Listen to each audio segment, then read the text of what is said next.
Assalamualaikum, halo Sobat Penggerak, jumpa lagi dengan saya Kartika Apriasih, CGP Angkatan 11 dari SD Negeri Tanjung Sari 2, Kecamatan Wanasari, Kabupaten Brebes. Kali ini saya akan memaparkan jurnal refleksi Dwi Mingguan tentang pembelajaran berdiferensiasi modul 2.1. Perkenalkan, pengajar praktek saya adalah Bu Ina Masruroh dan fasilitator adalah Bu Umi Kulsum. Kali ini saya akan menggunakan model refleksi 4F. Yang pertama fact, peristiwa. Yang kedua feelings, perasaan. Yang ketiga findings, pembelajaran. Dan keempat future, penerapan. Yang pertama fact atau peristiwa. Ceritakan pengalaman Anda mengikuti kegiatan 2 minggu ini.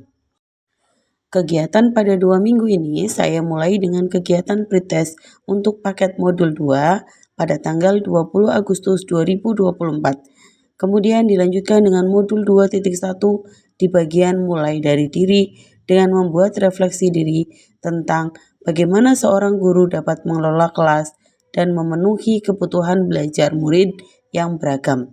Kami diminta untuk membayangkan kondisi kelas. Kami juga diminta untuk menjelaskan tantangan yang dihadapi dalam proses pembelajaran di kelas, serta tindakan yang dilakukan untuk mengatasi tantangan tersebut. Pada tahap eksplorasi konsep, forum diskusi, saya menganalisis video yang ada di LMS dan menjawab setiap pertanyaan tentang video tersebut. Sedangkan pada tahap unggah tugas eksplorasi konsep modul 2.1, saya membuat diagram flyer untuk mengukur sejauh mana pemahaman saya terkait materi pembelajaran yang dapat memenuhi kebutuhan murid. Pada hari Jumat, 23 Agustus 2024, kami melaksanakan diskusi di ruang kolaborasi yang dipandu oleh fasilitator yaitu Ibu Umi Kulsum. Dalam ruang kolaborasi, kami dibagi menjadi 3 kelompok berdasarkan asal mengajar kami. Kebetulan saya mendapatkan kelompok 2 yang beranggotakan saya sendiri, Kartika Apriasih, Bu Esti, dan juga Bu Eha. Pada hari Senin, tanggal 26 Agustus 2024, kami melanjutkan untuk melakukan presentasi di ruang kolaborasi. Kelompok kami memaparkan tentang hasil diskusi pembelajaran berdiferensiasi tingkat SD, yaitu kasus Pak Dermawan, dan kami saling memberikan masukan dan juga umpan balik dari hasil diskusi kami. Demonstrasi kontekstual kami pada tanggal 2 September 2024. Kami diminta untuk membuat modul ajar atau RPP di kelas berdasarkan pembelajaran berdiferensiasi dengan memperhatikan kebutuhan murid, strategi diferensiasi, serta penilaian yang berdiferensiasi.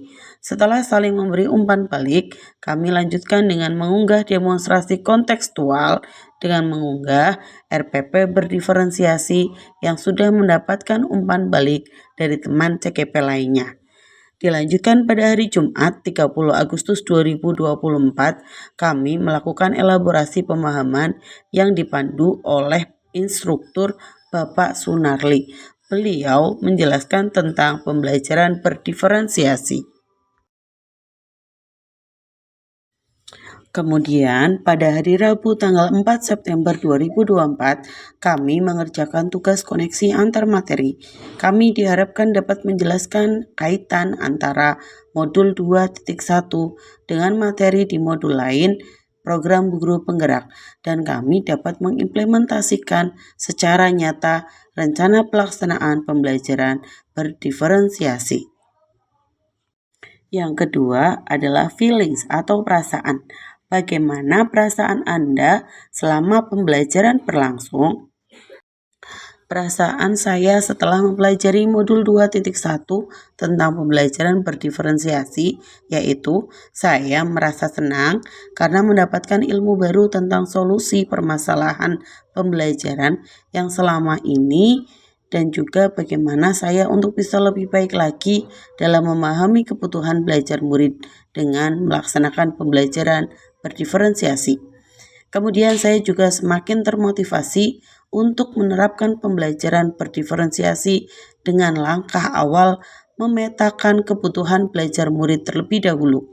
Selanjutnya, saya juga semakin semangat dalam melaksanakan pembelajaran karena pembelajaran berdiferensiasi menciptakan lingkungan belajar yang mengundang murid untuk belajar dan juga bekerja keras mencapai tujuan belajar yang tinggi.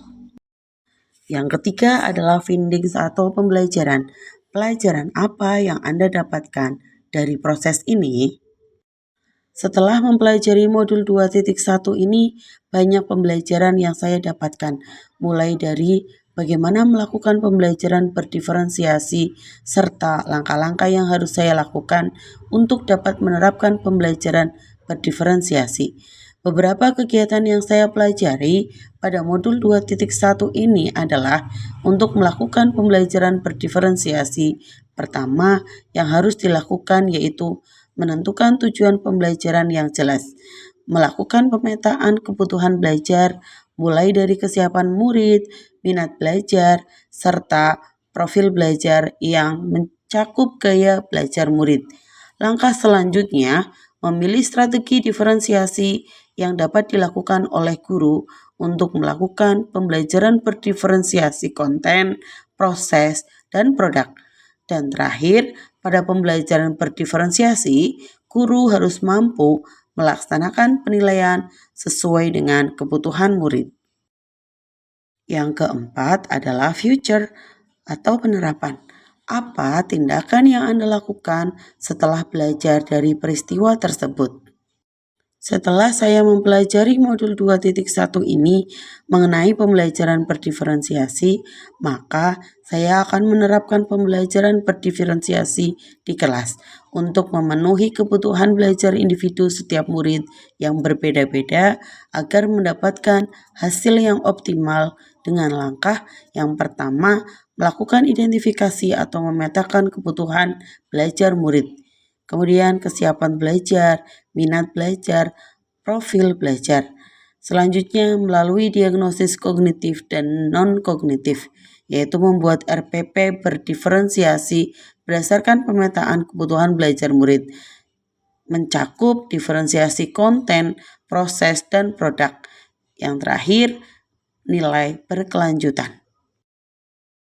Demikian pemaparan saya mengenai Jurnal Refleksi Dwi Mingguan, Modul 2.1 tentang pembelajaran berdiferensiasi. Semoga bermanfaat. Salam guru penggerak, tergerak, bergerak, dan menggerakkan. Wassalamualaikum warahmatullahi wabarakatuh.